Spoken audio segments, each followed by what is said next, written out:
Hi everyone, Cassie here from Primrose Dawn, and today I want to talk to you about stretch lace trim. Stretch lace trim can also be called elastic lace trim, and as the name implies, it's very stretchy lace. It can come in many different widths and styles. This gray lace here is about 3/8 inch wide, and I've seen stretch laces that go up to about 10 or 11 inches wide.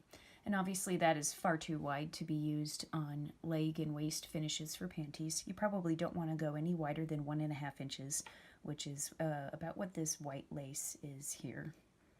Now you might see on your patterns an abbreviation indicating the lowest point of the lace called the lobel. And that means you want to align the edge of the fabric, or whatever it's indicating, your pattern piece, with the lowest point of the scallops on the lace. Some stretch lace trims don't really have a lowest point, like this beige lace here. It's pretty straight on the edges.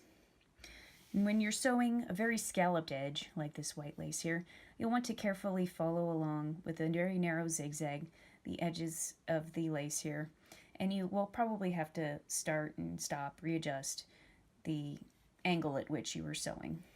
Here's an example using the beige lace of a pair of panties, where I just sewed with a very narrow zigzag along the inner edge of the lace, and when you're done you can trim away the excess fabric so that it's near the stitching so that you can see through the lace.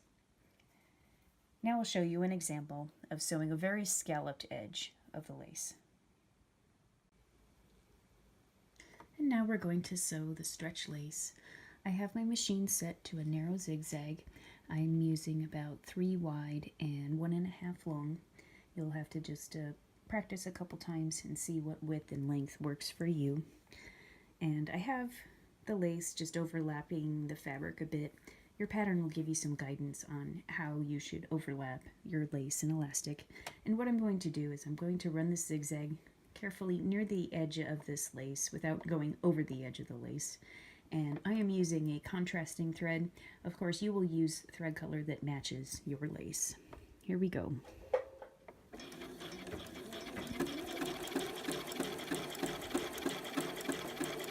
You just want to carefully follow along, getting close to but not over the edge of the lace, and adjust when necessary. I have a knee lift here. That's very helpful when you have to start and stop frequently. It's also helpful to have the needle in the needle down position if that is an option on your machine. Ooh, I'm about to go over the edge here. Let's go back. There we go.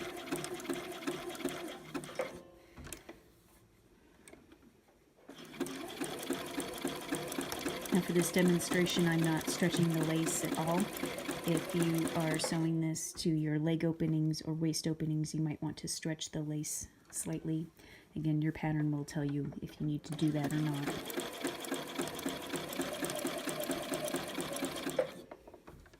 Just one last time.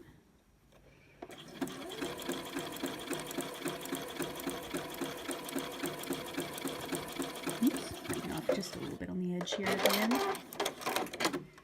Okay, when I didn't cut it at the end here.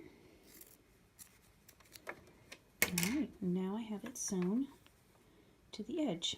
Now what you can do is with a pair of very sharp scissors, you can trim away the excess fabric. I'm using scissors with a very sharp pointy blade. You can also use applique scissors, which have a bit of a duck bill on the bottom blade. It's very easy to snip down too far and cut your lace. I've done that before. Trust me, that's something you don't want to do. And I won't do the whole thing because that'll take a minute. I just want to show you. You can just trim near the stitching, and then when you can turn it back, you can see through the edge of the lace here. And that's it. Leave me a comment below if you have any questions. Bye for now.